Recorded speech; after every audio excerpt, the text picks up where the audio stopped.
গাছে থেকে পাতা পড়ে গেলে দেখতে গাছগুলো খুবই কঙ্কালসার লাগে।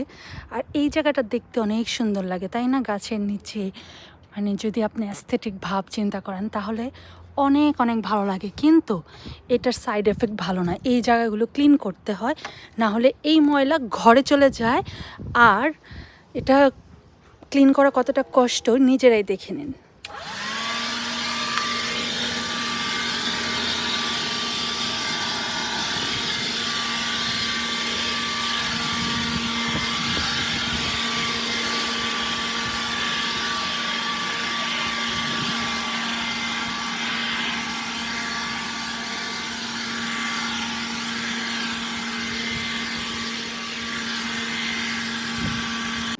যাই হোক, আমি ঘাসেরগুলো করছি, ঘাসেরগুলো করতে খুবই কষ্ট হচ্ছে। আর পাতাগুলো আমি একত্রিত আমাদের গার্ডেনার আছে, তারপর আমি করি, কারণ হলো ঘরটা ক্লিন থাকে। আর এই যে পাতাগুলো শুকিয়েছি, শুকনা পাতাগুলি মানে আমি তুলে রেখেছি, এগুলো দেখেন এখন আমি নেক্সট ইয়ারে কম্পোস্টের কাজে ব্যবহার করতে পারবো।